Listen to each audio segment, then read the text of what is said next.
రావణ్, ప్రశ్న రావణ్ మీద పెట్టినటువంటి ఈ కేసు చాలా అన్యాయమైంది, అక్రమమైంది, కక్షపూరితమైంది, అసాధారణంగా అణిచివేయాలనేటువంటి ఒక కుట్రతో ఆయన్ని ఈ కేసులో ఇరికించారని, ఈ కేసు తేలేంత వరకు మీ అందరితో పాటు వైఎస్ఆర్ కాంగ్రెస్ పార్టీ కలిసి నడుస్తుందని స్పష్టంగా చెప్పడం కోసం వచ్చాం.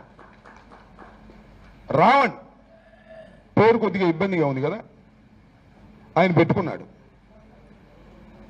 రాముడిని పెట్టుకుంటే ఎలా ఉండేదో మనకు తెలియదు. రావణ్ ఎందుకు పేరు పెట్టుకున్నాడంటే, రావణ్తో నాకు కొంత పరిచయం ఉంది, ఎప్పుడు మేము ఓడిపోయిన తర్వాత.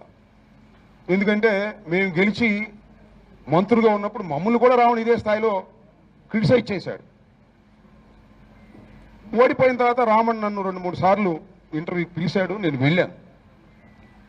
వెళ్ళినప్పుడు వెనుక రామాయణ విషవృక్షం అనేటువంటి పుస్తకం ఉంది. విశ్వనాథ సత్యనారాయణ గారు రాసినటువంటి రామాయణ కల్పవృక్షానికి పోటీగా రంగనాయకమ్మ గారు రాసినటువంటి ఒక 1000 పడగలక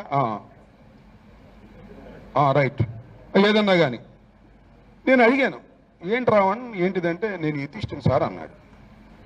ఓహో అందుకే రావణ్ పేరు పెట్టుకున్నావా అని అనుకున్నా నేను. నీ ఒరిజినల్ పేరు ఏంటో నేను అడగలా. రావణ్ పేరు పెట్టుకున్నాడు, ఎథిస్టుగా ఉన్నాడు, తనకు ఒక ఐడియాలజీ ఉంది, ఆ ఐడియాలజీ ప్రకారం ముందుకు వెళ్తున్నాడు. నేను ఇక్కడ ఒక విషయాన్ని చెప్పాలి మీకు. రమణమూర్తి గారని నిన్ననే నేను వీడియో విన్నాను. ఆయన హిందూ మతం కోసం పనిచేస్తున్నటువంటి వ్యక్తి. ఆయన చెప్పిన మాటలు నాకు చాలా బాగా నచ్చాయి.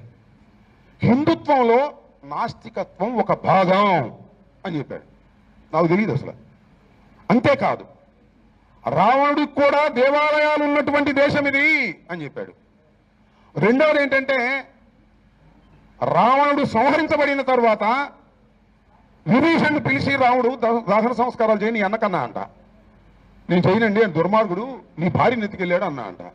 చచ్చిపోయిన తర్వాత ఇంకేంటయ్యా వైరాలు, దహన సంస్కారాలు చేయి మన ధర్మం ప్రకారం అని చెప్పాడు. అలాంటి ధర్మం ఉన్నటువంటి దేశంలో ఇది ఏమిటి రావణుడి మీద కేసు? నాకు అర్థం కాదు. ఉపా చట్టమా ఏంటిది?